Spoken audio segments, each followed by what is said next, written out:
conflict is aggressive, right? It's more aggressive. It has a different intensity than if I say it's a misunderstanding. Yeah. Now I handle it differently. There's a, using those words and recognizing those words when they come out. That's also part of storytelling, right? Exactly.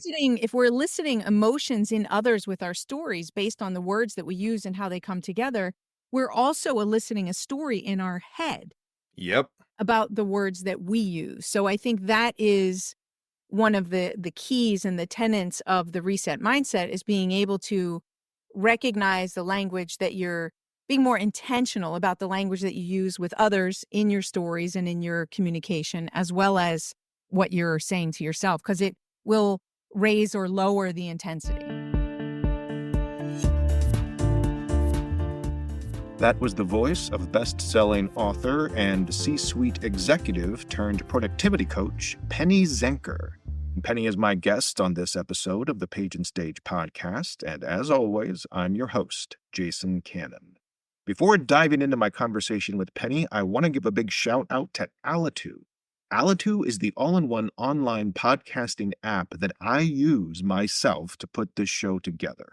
Doing the show is one of the wildest and best decisions I've ever made, but it literally would not exist without Alitu. And if you were thinking about maybe starting up a podcast of your own, I cannot recommend Alitu highly enough. See, I'd been thinking about doing a podcast for a few years, but never had the time to figure out all the technical and audio stuff. Alitu does all of it. You just upload your audio or even record in the app, and boom, it converts the files, levels the volumes, reduces the background noise, does all the other magical mixing stuff, and even has automatic editing filters for all those awkward pauses and those pesky ums and ers.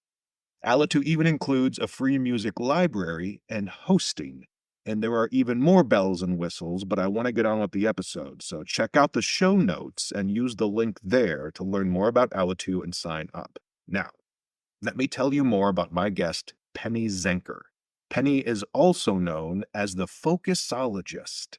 She is a sought-after speaker, best-selling author, and former C-suite executive of a global top 5 research company. Over the past 3 decades, Penny has built and sold multiple multi-million-dollar companies, including an award-winning tech firm she founded. Now today, Penny is one of America's leading experts in the psychology of productivity. She helps leaders prioritize what's most important, and she has shared her expertise with industry giants like Pfizer, Samsung, and NASA, and been featured on NBC News, ESPN, Forbes, and many, many more. Penny's first book, The Productivity Zone, was an instant Amazon bestseller. Her TEDx talk, The Energy of Thought, has over 1 million views worldwide, and her podcast, Take Back Time, ranks in the top 2% worldwide. Penny's next book, the highly anticipated The Reset Mindset, drops September 3rd. It redefines how individuals and organizations approach agility and resilience in today's fast-paced world, and Penny uses tons of storytelling to make all this happen. So here we go with my conversation with Penny Zenker. I am online here with the wonderful Penny Zenker. Full disclosure, Penny and I work together. We have been for, oh my God, over a year now, Penny? Yeah. Oh my gosh, you were one of my first story coaching clients when I first pivoted into all of this stuff. And Penny is about to launch a book, The Reset Mindset, which she's holding it up. You can't see the picture, but she's holding it up. She has the galley copy. We'll get a picture of that. And this is a book I got to work very intimately with Penny on and learn her thought process. She has such an amazing background and such a strong offering. This book, it gets thrown around a lot, but the book can change your life if you let it. It has so much wisdom in it. And we're going to talk about that and also how Penny uses storytelling to get these business and life ideas across. But first, Penny, thank you so much for joining me today. Oh, thank you so much for having me. It's exciting. Yeah, it is. It is. Because the book launch, for right off the bat, and I'll put it in the show notes, but what's the date? September 3rd. The book is called The Reset Mindset. How to get unstuck, focus on what matters most, and reach your goals faster. Awesome. All right. We're going to get into that very soon. But first, before we hopped on here, You were just telling me this is going to be a good object lesson. You were just telling me about how overwhelmed you are right now with so many things going on. Your daughter going to college, a book launch, all this stuff. And to the point of your book, the reset mindset is probably your number one tool for coping with all of this stress that is coming down on you. Tell us a little bit about kind of what you're going through right now and in real time, how this reset mindset is keeping you from like having your head explode. Right. This is the vulnerability, laying it on the table, right? Yes. It's weeks before the launch. So, and I told you just before, and I'll share it with the audience. So I just had 3 big book deals that were 1,000 books a piece that had fallen apart at the last minute. It was going to be part of an event, and they pivoted on the event, and they're going in a different direction. So like that of like, oh no, I thought I was in good shape for the numbers that I was working towards. And my daughter's going off to college for the first time, and my son is leaving next week for college as well. So we're going to be empty Oh, nesters. For any of those who are experiencing that, there is a lot of emotion that goes along with that. Speaking of reset, I mean, it's a new phase of my life, not just their yeah. lives, but of my life as well. So there's a lot of emotion reeling with that. My mother's sister just had surgery, so my mom's coming in from Florida, and I'll be driving her up to Connecticut. So it's like, as we all experience, life happens, and it all happens at once. And yes, then I get to fall back on my own practice, right? Is Yeah. how the reset practice, which I talk about the 3 steps in the book, is to simplify what we do in these moments where we feel like we don't know where to start. We don't know how to get unstuck or how to organize ourselves because our thoughts are everywhere. And so basically in those moments, I do the 3 things that I talk about in my book. And it took me a long time, by the way, to simplify this Yeah. because sometimes we don't know exactly what our practice is and it's more complex. And I just brought it to the simple steps that I'm doing now every day, multiple times a day, to step back and to step away from the emotion to see what do I need to work on right now in this moment so that I can compartmentalize everything else and get focused on what's next, get some perspective on what's most important. Where does my attention most needed that's going to make the greatest impact? Because I can't do it all. I won't be able to do all the things that are on my plate. So some things I'm going to have to compromise on and maybe do less quality than I would, or compromise meaning I'm not going to do it and I'm going to be okay with it. Let it go. And then just realign around those things that are going to matter most and focus on those. You were talking about the emotional component to this, and there's kind of an interesting yin yang here that in your book you talk about how when our emotions go higher, our cognition goes lower. That it's an inverse relationship between the way my dad always put it when I was a kid growing up was make a rule when you're cool, break it not when you're hot. Is the very Midwest pithy version. But your point scientifically, the research shows this is Yeah, that as we get worked up, we can't think. We literally cannot think straight. And your practice, as you put it, is what enables you to cut through all of the confusion to get, I love what you said, to realign on what matters most. Because it's absolutely. not that the emotions are a bad thing. You should be feeling these emotions, right? This is a big deal. But when it comes to then having to also accomplish the things you want to accomplish, they just get in the way. It's not that you stop feeling, it's that you have a practice now to deal with them. Yeah, and I think that's the most important part is it's not that I deny my feelings because I think some people think, oh, that's unhealthy if we push down our feelings and we ignore them or we try to make them wrong.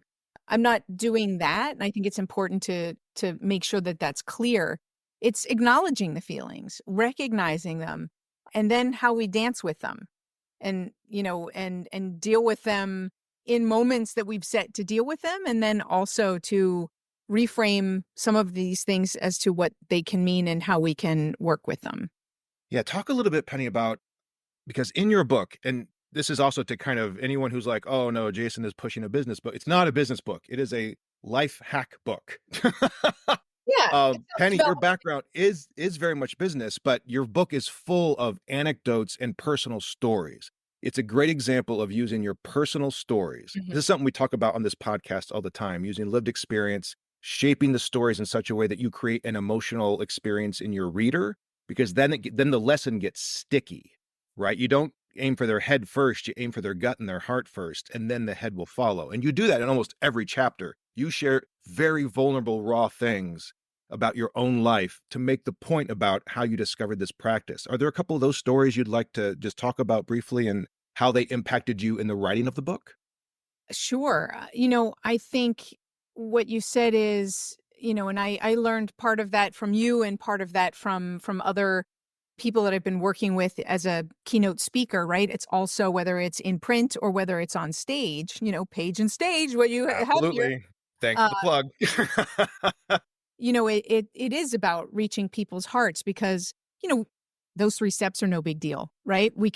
We already many people might say, "Well, that's ridiculously simple. I already know that." The question is, how do you make it stick? How do you make it a part of someone's heart where they go, "Oh, I get that. I feel that. I can do that too." That could be useful for me.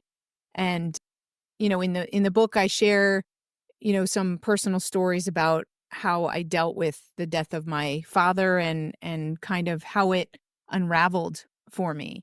And of course, it only unravels sometimes in hindsight, right? So it was an unraveling over the years. And of course, what I'm sharing is what I've gained in insight over the years. But I think that's how we learn from each other is by sharing these vulnerable moments. How did we react in the moment? What was that aha that shifted everything for us? Because they're there. And then what did we do with that, and how did that change our life? And I don't know if you want me to share one of those or how you Yeah, want to. as the spirit moves. I was just speaking with a client yesterday who's working on her own memoir, and there's this event she had, this earthquake she went through in Central America. And she was saying, Jason, there was me before this event and me after. Mm, And it's almost like a Rubicon, a line of demarcation, right? There is a person before this event and a person after this event. But to what you just said, Penny, often story only manifests in the rearview mirror, right? Narrative, we spin it to make sense of the things that in the moment we have no idea, right. right? That's what story can do. Story can create meaning out of what seems like random chaos. And those lines of demarcation, then we don't even know they're there until after the fact, because you don't know you've changed until you can compare yourself to the, like, for me, I went to Hollywood in college for a semester, and it took me months since when I got back to go, oh my gosh, I learned more coming back to the Midwest, back to Illinois, than I Mm, learned when I was out in LA because of the changes in me. yeah. Right? Just had this off-Broadway show in New York. I'm still unpacking for myself what that experience means, right? Not that it has to mean anything, but it will, right? There's going to be Jason before off-Broadway and Jason after. Yeah, I had And the for same you, yeah, you experience when I moved to Europe, right? So at exactly. 25, I Switzerland, was yeah. sent to Europe on my own, exciting on one side, but as I got there, I was extremely lonely. I didn't know anybody. I was a little, even though I'm an extrovert, it's still hard to be dumped in the middle of a country where they speak a different language and you're, Right. you know, trying to communicate, and that's difficult.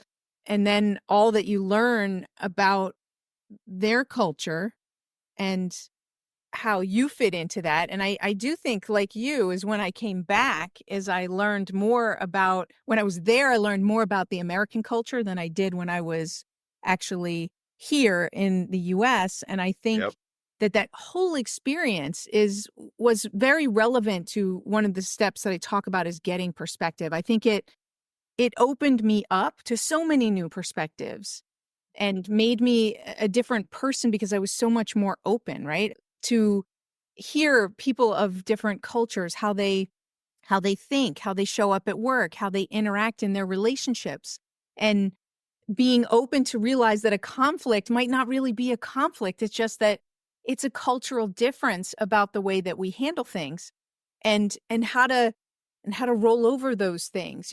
This is a funny story and I'll just share it because they're very rule oriented. And that can be frustrating if you're not a rule oriented person. Okay. So I thought I was doing a good thing. I decided I was working really hard. I had my own technology company and literally was like working around the clock. And I felt like I needed something for myself, something outside of work that would challenge me. So I took up the saxophone and I was taking lessons. You I never think told me this. I know, I know. I never told you. So it's a new story, right? So it depends on how they come up, right? Right. So So I take lessons, and that I go to a place to take lessons, but I have to practice too, right? And I have to practice in my home. And I lived in Switzerland, real estate. It's like living in New York City or a tight space. So we were in these double family houses. So we had one side of a double family house, and there were like 4 or 5 of them like chunked together. And then on the other side of this street that would hold like 1.5 cars, there was another row of houses. So we're all really tight. So I thought I was going to do a favor, and I was going to come back during lunchtime. I was going to reclaim my lunch, and I was going to come back and play the saxophone, at home, and nobody would be there. This is before COVID and everybody worked from home, right? Everybody goes to their offices. But I do have some neighbors that didn't work. So I'd play, and one day we were out talking to the neighbors. We were out on our balcony, and you can actually see right across, right? And they were out. And so we were talking, we shared a glass of wine together, and they just made mention, "Oh, I hear you're taking lessons," and so forth, and said something about me playing the saxophone. Thought nothing of it, and the evening went on.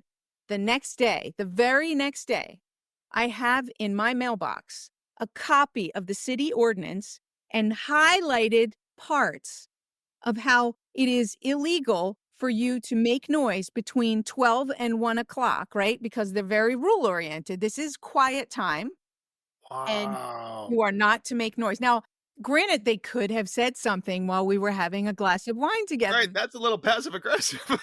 right? I think so too. But it is also their nature is a little bit like that, a little passive aggressive. It was always the meeting after the meeting is that they would all Oh. agree in the meeting, and then there'd be like all this talk afterwards. And it was a little bit about the way the culture was because they didn't like to confront.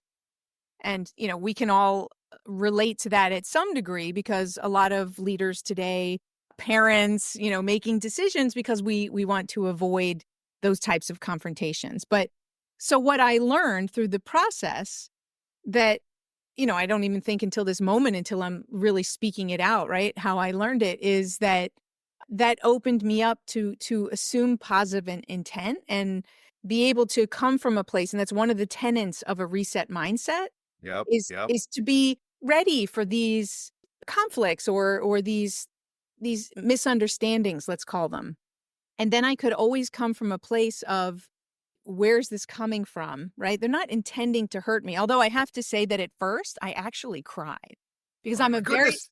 I'm a very sensitive person. So I was really taken aback that they couldn't speak to me directly.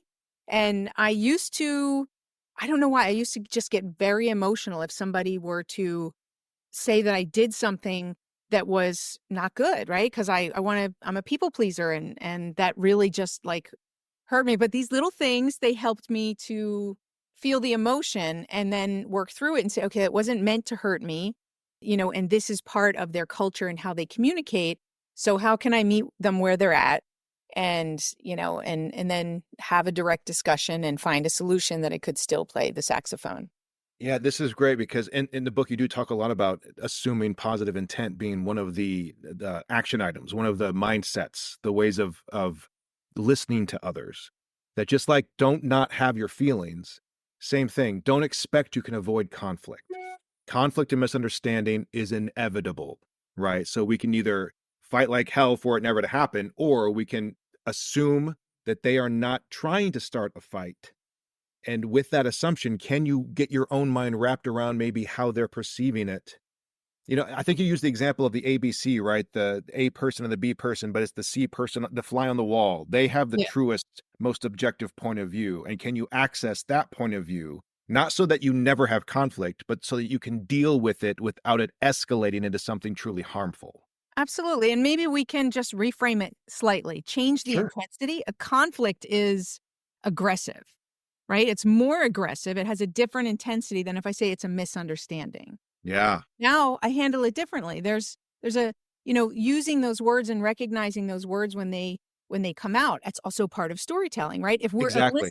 If we're eliciting emotions in others with our stories based on the words that we use and how they come together, we're also eliciting a story in our head Yep. about the words that we use. So I think that is one of the keys and the tenets of the reset mindset is being able to recognize the language that you're being more intentional about the language that you use with others in your stories and in your communication, as well as what you're saying to yourself, because it will raise or lower the intensity.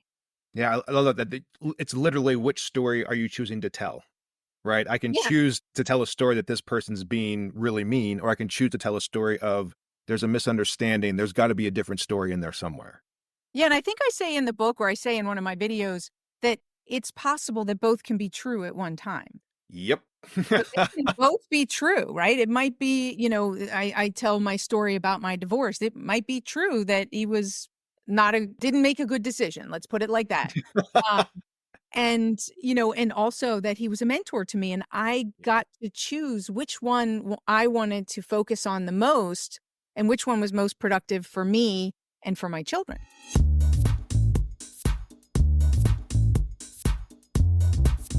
Penny, we were just talking about figuring out which story to listen, which story to tell. You've been telling stories in a lot of different ways. You mentioned your public speaking, your keynotes. You've got a TED Talk online, which I'll share in the show notes. You had another book, The Productivity Zone, which is also an Amazon bestseller.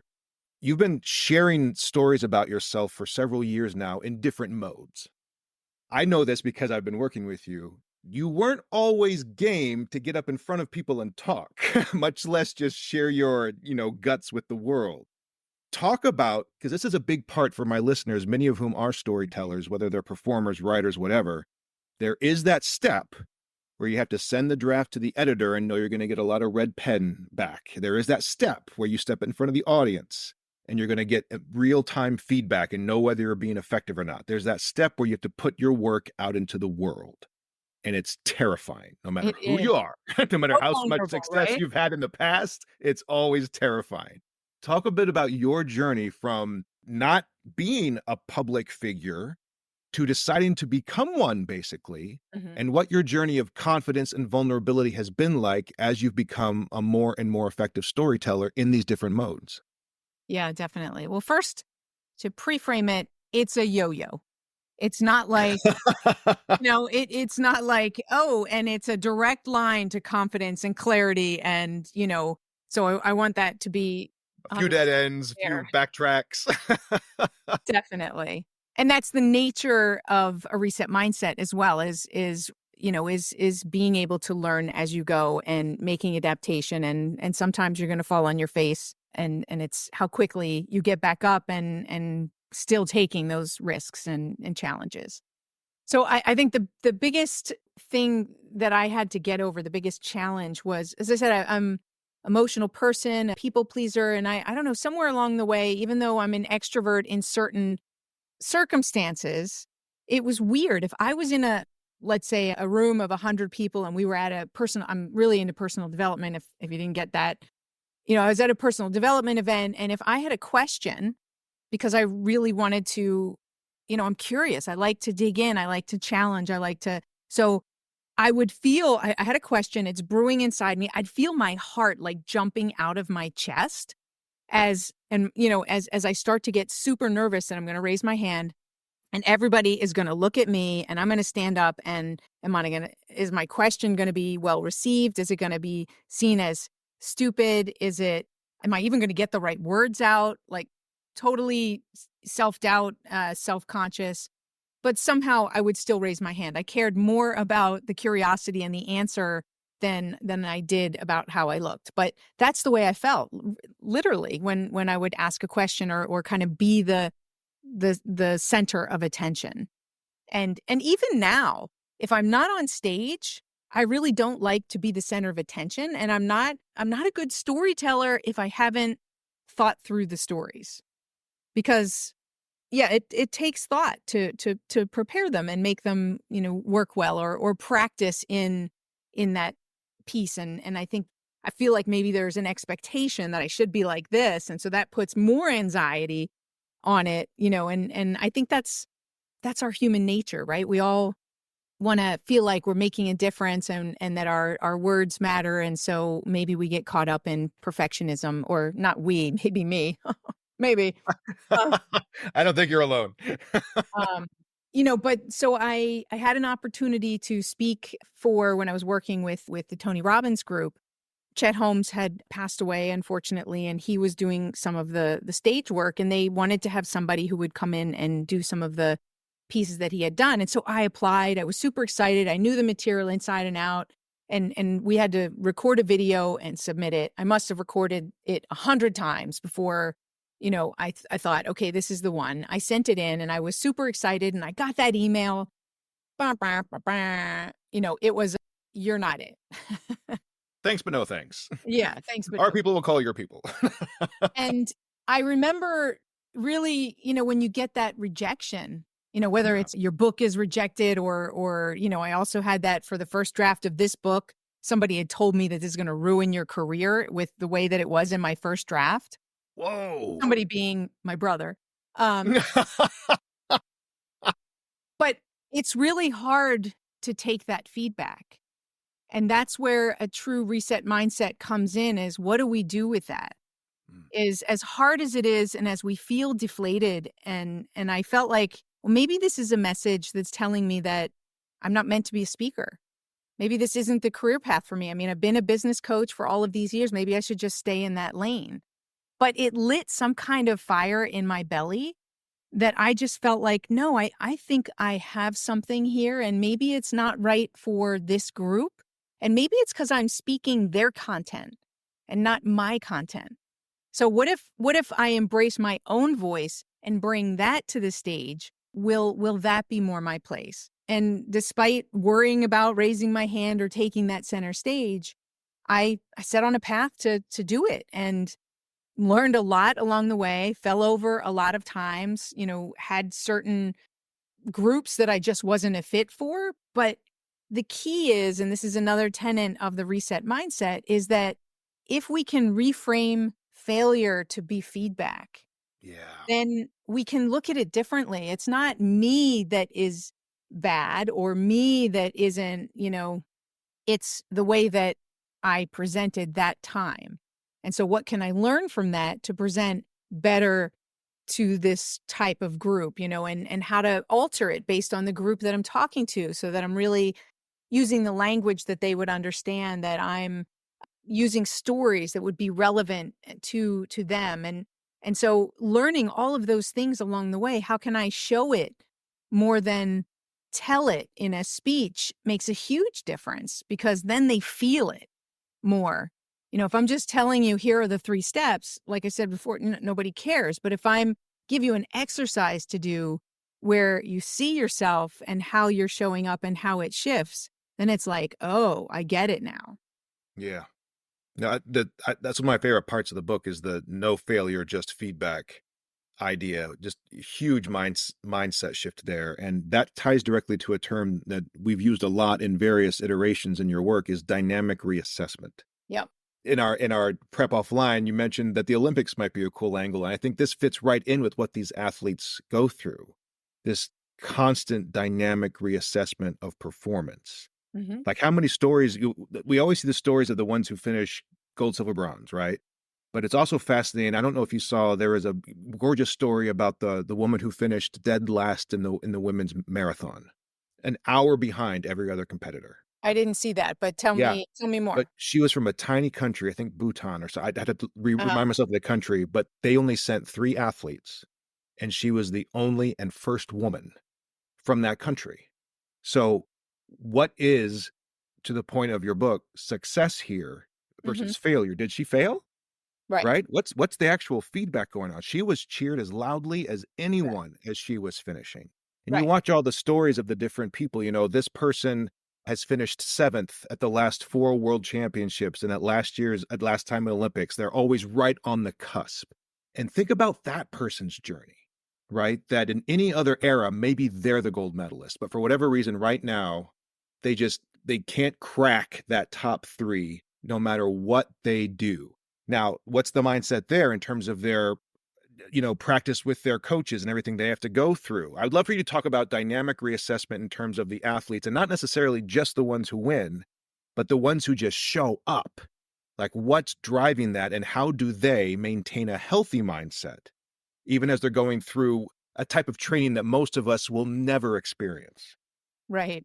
Even though we will never experience it, we all have something that we've worked hard towards. I think everybody has put in the hours into something that was meaningful for them, even if it's raising your children. I've Yeah. spent countless hours, raising my children. And I think the most important thing with anything we do and for these Olympians is to define what is their goal. Because, like you said, their goal might not be to win the gold. That might just be a little bit too much of a stretch. It can't be the first goal, right? We can compare ourselves to those people. However, it's an unfair comparison, right? Compared to what? Yeah. Is that realistic? So I believe, and you said it earlier, when that person chooses to compete, right? They're competing against themselves and their best score. And I know we've heard that, before, and it may sound cliche, but it's the truth. If we just become a better version of ourselves, we are moving towards progress. It's progress that's perfection, right? And that's another one of the tenets of the reset Yes, it mindset is. Yes, it is. is, is wanting to just see ourselves get better. We all want to, I think we all strive to be the best version of ourselves. We want that inside. We may not always know how to get it. And there's certainly a lot of distractions that keep us challenged in reaching that, triggering us in different ways or distracting us on other paths that might not be as intentional as what we want. So it's about that intentionality that those people are deciding how they're going to perform and how they're going to practice. It's putting in that effort and practice. However, when we talk about dynamic reassessment, I want to notice the difference between, in the book, I share the difference between a growth mindset, which talks about effort and persistence, and dynamic reassessment, which is the reset mindset, which is more real time feedback. Yeah. So, how does that runner take in the real time feedback and how do they use that feedback instead of waiting until the race is over? How can I become a professional noticer in the moment to recognize what's my obstacle? And it's not easy. It requires practice. So as they're running, are they experiencing something that they've never experienced before? Maybe it's the people who are running next to them, or maybe it's there's no one running next to them, right? For that person Yeah. who's used to people running with them, and now they don't have that momentum. So what can they shift in their mindset right away that can help to motivate them when those people aren't there? And so that's the idea of that dynamic. And when you're at that high level of performance, they're more likely to activate that because they've been in practice. Their practicing is helping them to be prepared for that key moment. Yeah. They're not just showing up without any practice. And that makes them more dynamic in the moment because if they've done this 100 times and they've practiced noticing, they might notice something different and they might have to take a different adaptation, but they're more agile to do that because of the practice that they've done in the past. Oh my goodness. You just reminded me when you mentioned that running example of my first marathon a year and a half ago. I had practiced, by myself on the trail, all my long runs, just me and my music. But then the day of the race, it's a party, right? And I start Yeah. out and I'm running and Rebecca is right next to me, right? Because she's doing Uh-huh. the half. And so for the first 7 or so miles, we're side by side, surrounded by everyone having a great time. Woo! And then the half marathoners turn left and the marathoners turn right. There's a lot fewer marathoners. Mm. So I said, bye, babe. And she turns left and I turn right. And suddenly, like that, to your point, Hit the wall. I'm alone. No, I'm alone. Oh, yeah. I go from being surrounded by a party to not having anyone within 20 or 40 yards of me instantaneously. Mm-hmm. And the race, in a weird way, the race for me started right then, Mm. right to your point that all of a sudden I had to, in the moment, the party atmosphere, running with my, girlfriend, this joyous thing suddenly turned into, okay, here's the thing you trained for by yourself with 19 miles to go. Yeah. The race begins when it really gets hard. I had a similar experience. I was on a tandem mountain bike, what do you call it? Mountain race. So it was a marathon, a mountain bike marathon over three mountains. Oh, And the first mountain, like you said, everybody was together, they're riding up and it was, it was a party and everybody was together and, there's momentum, right? When everybody's together. And I hit that place where something changed. I don't we trained for it, but we didn't train, I guess, in the same way. Maybe we were going faster than we normally would. But Mm. I Oh, found the yeah. muscles in my ass that I didn't know that I had, and I could not sit another second on that seat. It was like, because your butt, I think as you're riding, your butt is, like, clenching the seat because it's a climb, climb, climb, climb, climb. So we get and I'm thinking that's when the race began for me because I was like, "I don't know if I can continue this. Like, this is painful. I need to get off." I think runners, you hit the wall too sometimes where, Hmm. you just feel like, it's hitting you and you're questioning yourself. So it's in Yeah. those moments too, right? Is what do you do when you're ready to quit? When your body Yes. says, "Quit, quit, quit."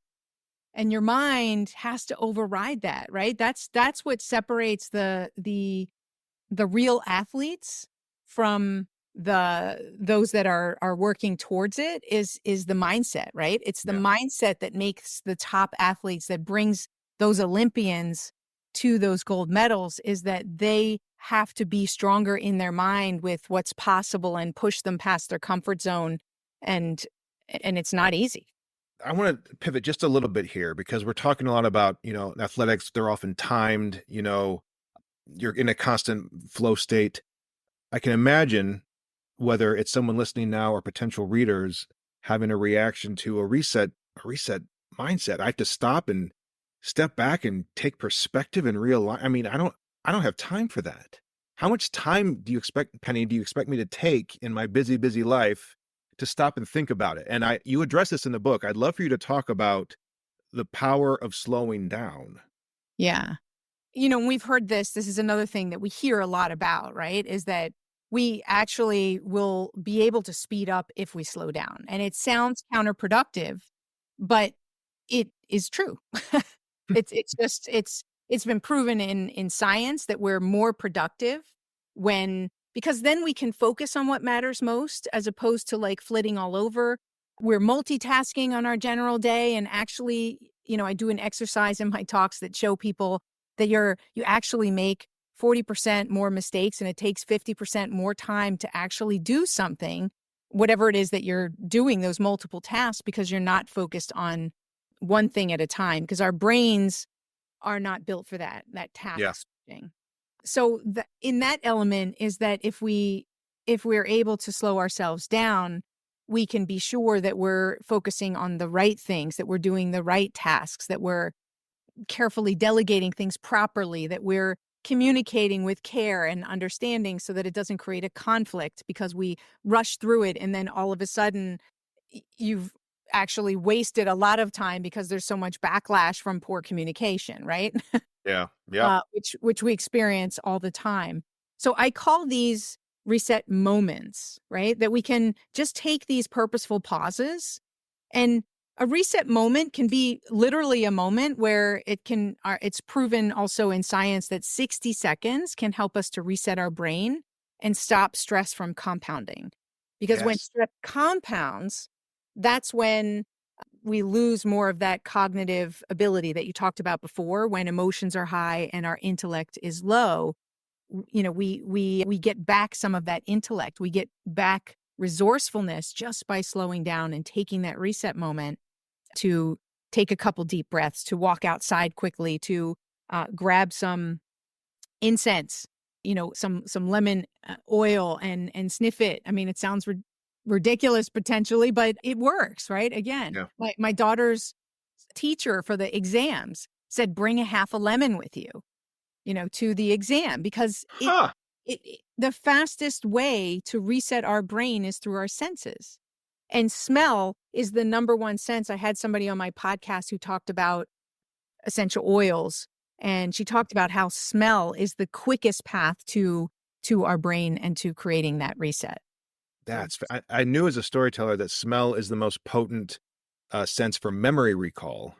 I didn't know about that. That's interesting too. The quickest path to the brain. That makes a lot of sense. I Um, guess they're hand in hand, right? yeah, yeah, exactly, for sure.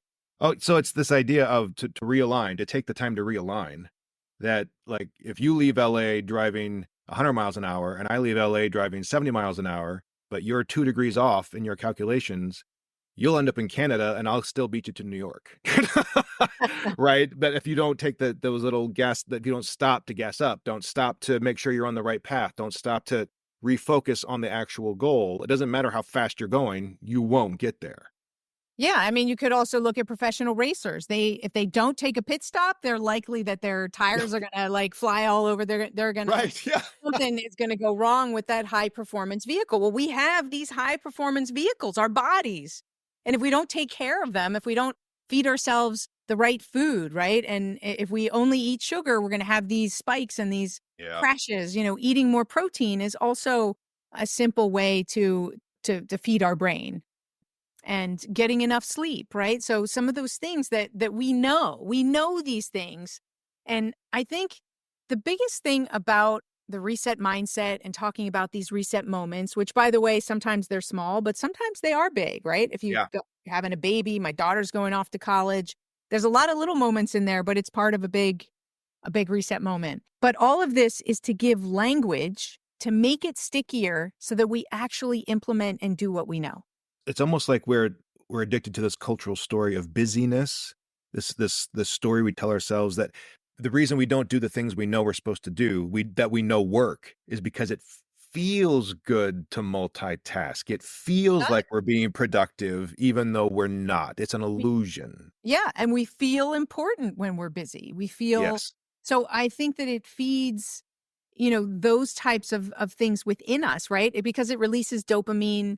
So, your word addicted is absolutely true. We're addicted to distraction. We're addicted to being busy because we're addicted to the dopamine that's constantly being released for us. And so we have to slow down so that we can break the addiction and that we can bring back intentionality because we're on autopilot, as you said, going 2% off course. Like that's a great analogy. And that's where our society is headed. Our greatest risk is not AI for the future. It's complacency and autopilot and Mm. those things that may even be exasperated because we think AI is going to do all these things for us or why bother? The world's going to hell in a handbag anyway, or whatever, right? I want to pivot one more time into your personal writing process because this is interesting because you between the speeches and the books and everything else, blog posts, newsletters. I mean, you generate tons of content, and I'm curious for yourself in terms of focus, in terms of reset mindset, in terms of mindset as content creator, whatever format. Do you have a daily writing practice? Is it a certain kind of day? Do you thrive on deadlines? I've actually never asked you this. I actually don't know. So I'm really curious. Like, what is Penny's kind of writing practice, writing process? I think I might be better if I did have a practice or a process. I go with the inspiration. Okay. So, believe it or not, even though I talk to people, I'm very structured in some ways, and in other ways, I'm not very structured. So if I'm motivated, right, I'll take some notes about some things that I want to come back to. So I have a lot of notes everywhere, and that is a problem for me. As organized as I am, it still somehow comes out to be a little chaotic. But yeah, I when I'm inspired, then I write something. I don't have a special time or however, if I'm writing a book, then and I need longer times, very often the morning is the best time for me. Hmm. So I get up super early.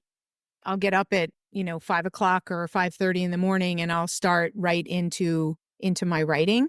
And then I'll take a break and do other things. There's actually some new studies around flow that talk about that our best flow is in the morning right when we wake up that the vibration or I'm not a science person so I don't remember the language that they used around it but that is some of the best time to not they say those people who have like the morning routine which is like an hour or 2 hours or is that the best routine if you want to be in flow is to go right into the work that you're doing and then come back and do some of those other things to regenerate the flow that you're naturally in it after you wake up. So I find that.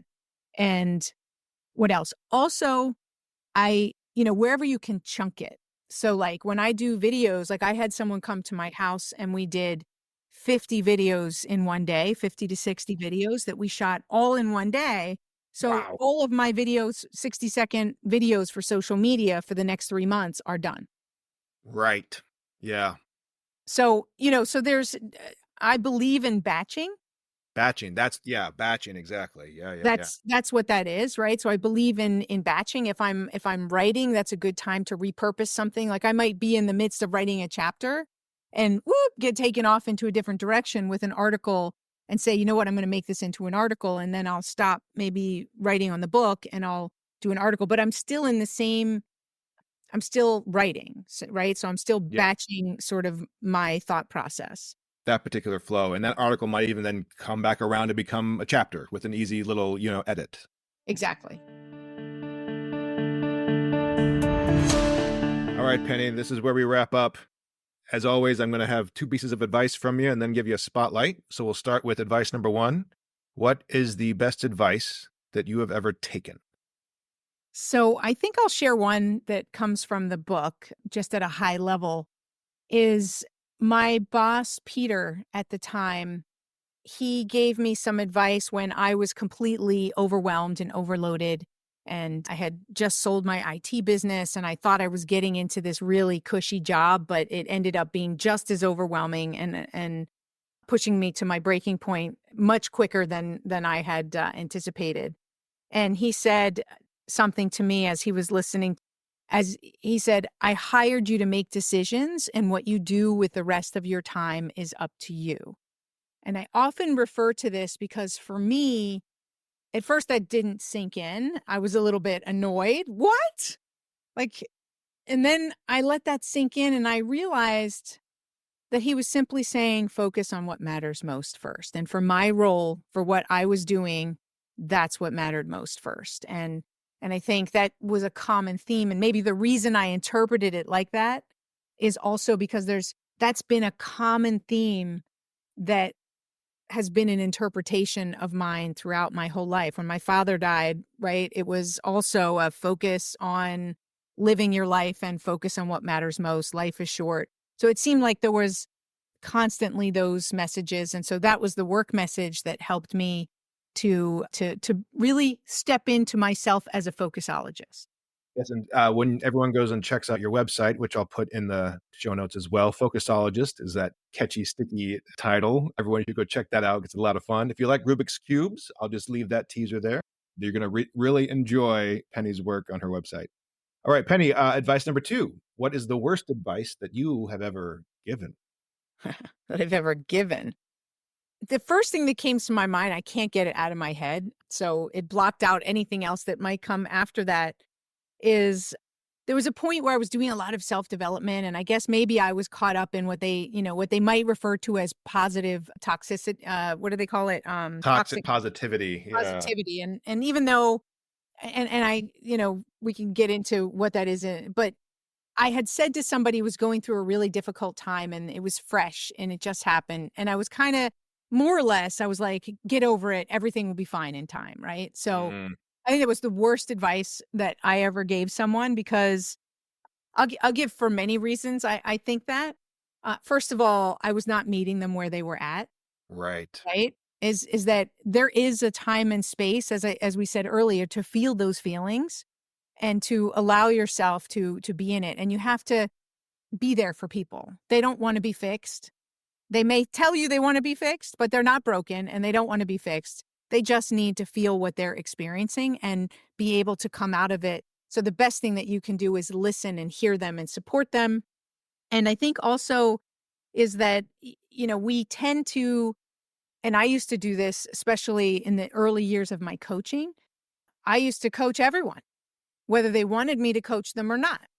And Oh, the right. challenge with that is if they didn't ask you, they're not listening either. You might as well bang your head against the wall because it feels to them, it may feel annoying, it may feel intrusive, even if you're a close friend with that person. I've experienced that too, where, I didn't meet them where they were at and therefore I thought that I had rapport, but rapport is in the moment.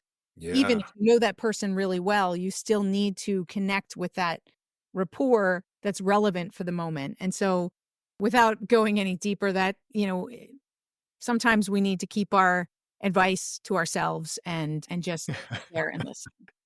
What good advice. Yeah, it's that danger of the unsolicited advice. Nobody wants it, everyone loves to give it. All right, Penny, spotlight time. If people want to check out more about you or your coaching or your book, hit us. Where should we go? TheResetMindset.net is where you can find out more about the book that's launching on September 3rd. And I do have a big goal I believe in setting big goals. So I'm targeting the New York Times bestseller list. I know that it's a seemingly impossible goal, but other people have done it. So maybe, just maybe, with your help, Absolutely. people who are listening, I could get there. So get yourself a copy. I had great feedback from a number of people. So I think I know it'll make a difference for you if you allow it. Penny Zenker 360.com is my regular website. I have a podcast that's in the top 2% of podcasts worldwide. It's called Take Back Time, where I interview guests as well and talk about different topics. And and LinkedIn, any social media, come say hi, listen, follow me for videos and unsolicited advice. Yeah.